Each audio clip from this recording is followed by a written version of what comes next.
Hello दोस्तों, आपका स्वागत है हमारे YouTube चैनल पर एक नई मजेदार कहानी के साथ। कहते हैं, शक इंसान का सबसे बड़ा दुश्मन होता है और जब घर की सास को शक लग जाए तो घर में रोज नया ड्रामा शुरू हो जाता है। आज सुनिए एक ऐसी ही मजेदार कहानी जिसमें शक ने रिश्तों की परीक्षा ले ली। गुप्ता परिवार शहर में पुराने जमाने से जाना पहचाना था।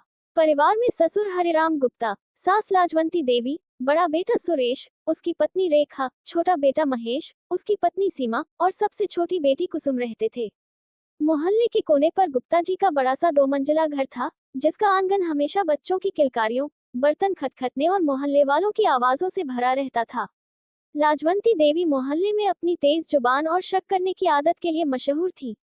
कोई भी बात हो, वो तुरंत शक कर लेती, चाहे बात पैसों की हो, रिश्तों की या किसी के आने जाने की। उनके मुताबिक दुनिया में भरोसा सिर्फ भगवान पर करना चाहिए, इंसानों पर नहीं। सीमा, जो महेश की पत्नी थी, बहुत सीधी और हंसमुख लड़की थी। मायके में उसने कभी इतनी कड़ी निगरानी नहीं देखी थी। शादी के पहले दिन से ही लाजवंती देवी की शक की आदत सामने आने लगी। पहली सुबह, जब सीमा रसोई में चाय बना रही थी, लाजवंती देवी चुपके से आकर दरवाजे के पास खड़ी हो गई। क्या मिला रही हो चाय में? चीनी ज्यादा तो नहीं डाली? ये दूध ताजा है ना? दूध वाला कहीं पानी तो नहीं मिलाता? सीमा मुस्कुराकर बोली, मान जी, सब ठीक है, चिंता मत कीजिए। लेकिन ये तो बस शुरुआत थी। कभी सीमा बाजार जाती तो लाजवंती देवी पूछती, कहाँ जा रही हो? किससे मिलने जा रही हो? कितनी देर में आओगी? पैसे पूरे हैं ना? कहीं रास्ते में किसी से बातें मत करने लगना।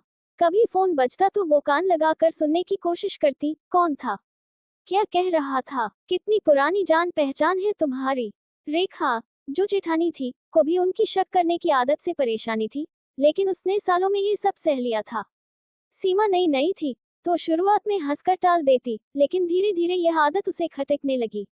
एक दिन का किस्सा, महेश दफ्तर से थोड़ी देर से लौटा। लाजवंती देवी तुरंत सीमा के कमरे में पहुंची। महेश देर से क्यों आया? तुमने उसे फोन क्यों नहीं किया? कहीं बाहर घूमने गए थे क्या? बताओ, कहाँ थे? सीमा चौंक गई, मान जी, मुझे क्या पता, वो ऑफिस का काम था। लेकिन लाजवंती देवी ने ताना मारा, आजकल बहुएं बस चुप रहती हैं, पता नहीं दिल में क्या क्या चल रहा होता है। मोहल्ले की चुगलखोर विमला आंटी को तो लाजवंती देवी का शक सुनने और फैलाने में बड़ा मजा आता था। एक दिन उन्होंने लाजवंती को कह दिया, अरे, मैंने तो कल सीमा को बाजार में किसी अजनबी से बातें करते देखा।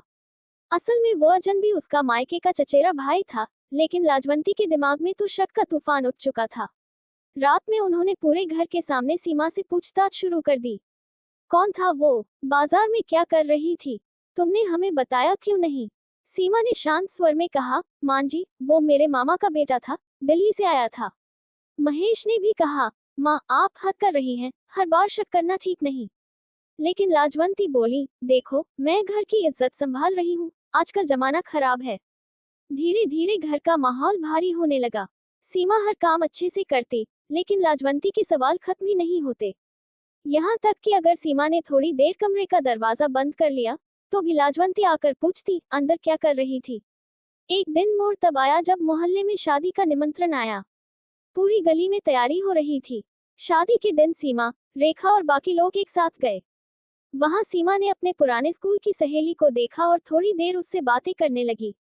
ये देखकर फिर से लाजवंती के शक का मीटर हाई हो गया। लेकिन इस बार किस्मत से उनकी सहेली ने सबके सामने कहा, सीमा, तेरी मां जी कितनी अच्छी होंगी, कितना ख्याल रखती होंगी। सीमा ने मुस्कुराकर कहा, हाँ, ख्याल तो रखती हैं, बस थोड़ा ज्यादा। सुनकर रेखा और महेश हंस पड़े।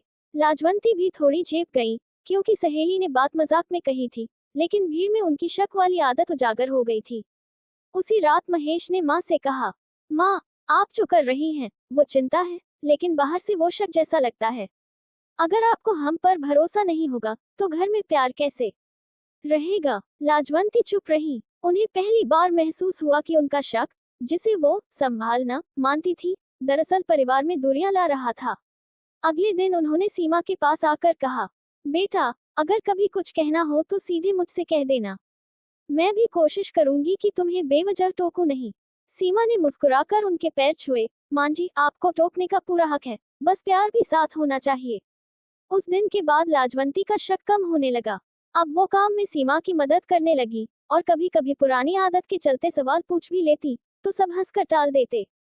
मोहल्ले की विमला आंटी को अब चुगलियों का सामान कम मिल गया था और गुप्ता परिवार में प्यार और अपनापन लौट आया था।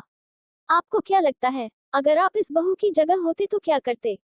कमेंट में जरूर बताएं और कहानी पसंद आई हो तो लाइक व शेयर करना मत भूलिए।